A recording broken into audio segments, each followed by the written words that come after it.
સ્વાગત છે બધા મિત્રોનું. આપણે શીખી રહ્યા છીએ એક્ટિવ વોઇસમાંથી પેસિવ વોઇસ ધોરણ 9, 10, 11, 12 ચારે ચાર ધોરણમાં કામ આવે એવું એક્ટિવ વોઇસમાંથી પેસિવ વોઇસમાં વાક્યને ફેરવવાનું.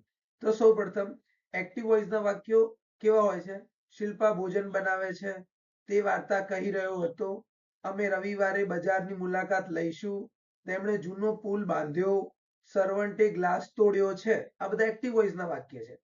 હવે આનું પેસિવ વોઇસ બનાવીએ આપણે. ધારો કે પહેલું વાક્ય છે કે શિલ્પા ભોજન બનાવે છે, તો એનું થશે કે શિલ્પાથી ભોજન બનાવાય છે, એના દ્વારા ક્રિયા થઈ રહી છે. અહીંયા એવું લખ્યું છે કે પોતે કામ કરે છે અને એનો જવાબ શું છે કે એનાથી કામ થાય છે. બીજું વાક્ય છે કે તે વાર્તા કહી રહ્યો હતો. બરાબર, તે વાર્તા કહી રહ્યો હતો, એક્ટિવ વોઇસ. પેસિવ વોઇસમાં શું થાય છે? તેનાથી વાર્તા કહેવાઈ રહી હતી. બરાબર, તેનાથી વાર્તા કહેવાઈ રહી હતી. અહીંયા લખ્યું છે વાર્તા એ પોતે જ બોલી રહ્યો હતો, પોતે જ કહી રહ્યો હતો, અને અહીંયા એવું લખ્યું છે કે એના દ્વારા વાર્તા કહેવાઈ રહી હતી એમ. ત્રીજું વાક્ય વાંચીએ. અમે રવિવારે બજારની મુલાકાત લઈશું, અને આમાં લખ્યું છે અમારાથી રવિવારે બજારની મુલાકાત લેવાશે. તેમણે જૂનો પુલ બાંધ્યો, તેમણે જૂનો પુલ બાંધ્યો, તેમનાથી જૂનો પુલ બંધાયો. બરાબર, એટલે બધા વાક્યો વાંચીને એવું લાગી રહ્યું છે કે આની અંદર ક્રિયા થાય છે. બરાબર, આની અંદર માણસ ક્રિયા કરી રહ્યો છે અને આની અંદર માણસ દ્વારા ક્રિયા થઈ રહી છે, એટલે પેસિવ વોઇસમાં. બરાબર, ગુજરાતીમાં કહીએ તો કર્તરી પ્રયોગ, અને એમાંથી આપણે કર્મણી પ્રયોગમાં વાક્ય ફેરવાતું હોય છે. હવે આપણે અંગ્રેજી વિષયમાં આવી જઈએ થોડા, કે ભાઈ શિલ્પા cooks the food. બરાબર, શિલ્પા cooks the food. તો અહીંયા શિલ્પા એ કર્તા, પછી cooks એ ક્રિયા છે, મેઇન ક્રિયા જે છે ને cooks. બરાબર, એટલે કે વર્તમાન કાળ છે, એટલે આપણે ખબર પડી જાય cooks લખ્યું એ વર્તમાન કાળ છે, અને the food લખેલું એ કર્મ છે. શું એ કર્મ છે? હવે જ્યારે આપણે પેસિવ વોઇસમાં ફેરવીએ, પેસિવ વોઇસમાં ફેરવીએ ત્યારે સૌપ્રથમ આપણે the food લખવું પડે. શું લખવું પડે? the food. તો પહેલા લખવું પડે the food. પછી અહીંયા is કેમ લખ્યું છે? કારણ કે આપણે અહીંયા cooks વર્તમાન કાળની વાત હતી, એટલે વર્તમાન કાળની હોય વાત તો અહીંયા is, am અને are ત્રણ ઓપ્શન હોય છે આપણી સામે. બરાબર, તો એમાંથી the food એક વચન, તો એની જોડે is. the food is. પછી cook છે એનું ભૂતકૃદંત કરવું પડે તમારે, તો cooked by કોના દ્વારા? શિલ્પા દ્વારા, તો by શિલ્પ. ઓકે, તો આ હતું વર્તમાન કાળનું વાક્ય. તો વર્તમાન કાળની અંદર આપણે is, am, are નો ઉપયોગ કરવો જોઈએ. બીજું વાક્ય વાંચીએ. he was telling a story. he was telling a story. બરાબર, તે વાર્તા કહી રહ્યો હતો. અહીંયા he કર્તા છે, was telling, telling એટલે કહેવું, એ ક્રિયા છે, અને a story એ કર્મ છે. બરાબર, a story એ કર્મ છે. વાક્ય જે છે ભૂતકાળનું છે, તો ભૂતકાળનું છે તો ભૂતકાળમાં જ રહેવાનું છે. તો પહેલા a story જે છે કર્મ છે એ લખી નાખવાનું, a story. પછી ભૂતકાળનું છે એવું ખબર પડી ગઈ હતી આપણને અહીંયાથી. તો ભૂતકાળ હોય તો કાં તો was આવે કાં તો were આવે, બેમાંથી એક શબ્દ તો તમારે લખવો જ પડે. તો a story ની જોડે શું આવે? was આવે. a story ની જોડે શું આવે? was. a story was. પછી ing છે સવાલની અંદર, અહીંયા આગળ ing લખેલું છે, તો ing તો તમારે લખવું જ પડે. તો શું લખવું પડશે? being. શું લખવું પડશે? being. અને tell નું ભૂતકૃદંત કરવું પડે. telling માંથી ing નીકળી ગયું, tell નું ભૂતકૃદંત શું થાય? told. by વાક્યની શરૂઆતમાં શું હતું? he. તો છેલ્લે શું બની હશે? him. ઓકે, ત્રીજું વાક્ય વાંચીએ. we will visit the market on Sunday. we will visit the market on Sunday. we કરતા છે, will visit, visit એટલે ક્રિયા કરવી. બરાબર, ફરવા માટે જવું એ ક્રિયા છે, અને ક્યાં ફરવા જવાની વાત ચાલે છે? માર્કેટમાં, એ કર્મ છે. બરાબર, તો વાક્યની શરૂઆત કરી તો પહેલા શું લખવું પડે? the market. પછી આ will visit એટલે કયો કાળ થયો કહેવાય? ભવિષ્યકાળ. will visit એટલે ભવિષ્યકાળ કહેવાય.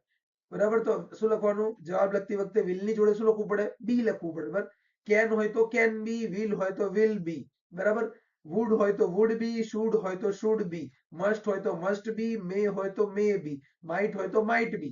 આ બધામાં be જ લાગતું હોય છે. અને visit જે છે એનું શું થઈ જાય? visited. શું થઈ જાય? visited by. વાક્યની શરૂઆતમાં કોણ છે? we. તો we છેલ્લે જઈને શું બની જાય? by us બની જાય. અને on Sunday જોઈ જોઈને લખવાનું હોય છે. ચોથું વાક્ય આપણે જોઈએ.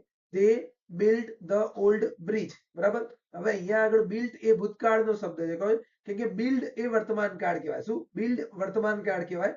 બિલ્ડિંગ આપણે બોલીએ બિલ્ડિંગ એ વર્તમાન કાળ છે, પણ અહીંયા built એ ભૂતકાળનો શબ્દ છે. તે કરતા છે, built ભૂતકાળનો શબ્દ છે, અને the old bridge બરાબર એ કર્મ છે. તો જવાબ લખતી વખતે પહેલા સૌથી પહેલા શું લખવું પડે? the old bridge. પછી ભૂતકાળ છે એવું તો આપણે પહેલેથી ખબર પડી ગઈ હતી. ધ ઓલ્ડ બ્રિજ એક વચન છે એટલે હું વોઝ લખી નાખું, બરાબર. બહુવચન હોત તો વર લખત, પણ એક વચન છે તો વોઝ. પછી બિલ્ટ જે છે એનું ભૂતકૃદંત બિલ્ટ પોતે જ થાય. અને બાય વાક્યની શરૂઆતમાં શું છે? ધે. તો છેલ્લે શું આવશે? ધેમ. શું આવશે? ધેમ. છેલ્લું વાક્ય જોઈએ. The servant has broken the glass, બરાબર. તો ધ ગ્લાસ છેલ્લે અહીંયા આગળ શું છે? કર્તા શું છે? The servant. ક્રિયા શું છે? બ્રોક એટલે તોડી નાખવું, બરાબર. હેઝ બ્રોકન એટલે પૂર્ણ વર્તમાન કાળ. ધ ગ્લાસ જે છે ને એ કર્મ છે. શું છે? ધ ગ્લાસ કર્મ છે. તો પહેલા લખવું પડે ધ ગ્લાસ. પછી નિયમ એવો છે કે અહીંયા હેઝ હોય તો હેઝ બીન, હેવ હોય તો હેવ બીન, હેડ હોય તો હેડ બીન, બરાબર. એક વચન છે એટલે હેઝ બીન પાછું લખીશ. બહુવચન હોત તો હેવ બીન લખી નાખત. પણ ભૂતકાળ હોત તો હું હેડ બીન જ લખવાનો હતો, બરાબર. તો અહીંયા હેઝ બીન, ધ ગ્લાસ એક વચન છે તો હેઝ બીન બ્રોકન પોતે ભૂતકૃદંત બાય ધ સર્વન્ટ જે છે ધ સર્વન્ટ જોઈને, ઓકે. અને એના સિવાયના 5 વાક્યો જે છે એ તમારે જાતે જોવાના અને જાતે સમજવાના છે. અહીંયા આગળ બીજા 5 વાક્યો છે જે આપણે હમણાં આગળ શીખી ગયા. સેમ ટુ સેમ એના જેવા વાક્યો જે તમારે પ્રેક્ટિસ કરવા માટે છે. વિડીયોને સ્ટોપ કરી અને તમે શાંતિથી બધા વાક્યો વાંચી અને સમજી શકો છો, બરાબર. સહેલા જ વાક્યો છે કે રાજ ગીત ગાઈ શકે છે.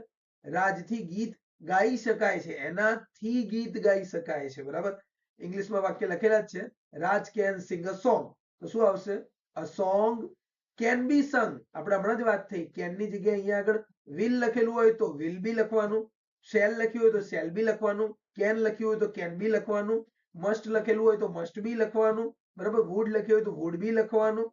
શેલ અહીંયા આગળ મે લખ્યું તો મે બી, માઇટ લખેલું હોય તો માઇટ બી. જે શબ્દ આપેલો હોય મોડલ ઓક્ઝિલરીઝ નો એ શબ્દ જોજો લખવો પડે.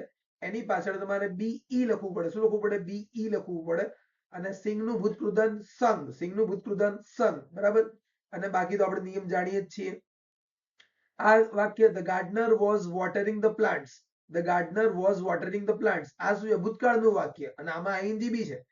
વોઝ લખ્યું એટલે ભૂતકાળનું વાક્ય બી છે અને આઈએનજી બી છે, બરાબર. તો પહેલા તો આપણે લખીશું પ્લાન્ટ્સ, ધ પ્લાન્ટ્સ. ભાઈ બહુવચન છે એટલે વર લખવું પડશે ભૂતકાળમાં. વર પછી આઈએનજી વાળું વાક્ય હતું સવાલમાં એટલે બીઈંગ તો લખવું જ પડે તમારે. વોટર નું કરી દેવું પડે વોટર્ડ, બરાબર. ભૂતકૃદંત બાય ધ ગાર્ડનર. ભવિષ્યકાળનું વાક્ય આપણે હમણાં જ આગળ શીખી ગયા હતા. The children will close the door. The door will be closed by the children. The doctor gave medicine to the patient. give નું ભૂતકાળ gave લખેલું છે. give નું ભૂતકાળ gave લખેલું છે. ભૂતકાળ લખેલું છે એટલે ખબર પડી ગઈ ભૂતકાળ સર અમે was કે were નો ઉપયોગ કરીશું, બરાબર. કર્મ શું છે? મેડિસિન. કર્મ શું છે? મેડિસિન. મેડિસિન ની જોડે શું લખવું પડશે? એક વચન છે એટલે was. give નું ભૂતકૃદંત given to the patient. આ to the patient તમે છેલ્લે લખો તો બી ચાલે, બરાબર. by the doctor, okay. અને છેલ્લું ભવિષ્યકાળનું એક વાક્ય રિપીટ થાય છે. I shall write this article, okay. તો this article will be written by me, okay. આ રીતે આપણે અહીંયા આગળ એક્ટિવ પેસિવના વાક્યો પૂરા થાય છે, બરાબર. હજુ ના શીખ્યા હોય તો તમે કમેન્ટ કરજો, જેથી આપણે ફરીથી કોઈ સારો એવો વિડીયો બનાવીશું જેની અંદર હજુ સંપૂર્ણપણે ફરીથી આને શીખવાનો પ્રયત્ન કરીશું.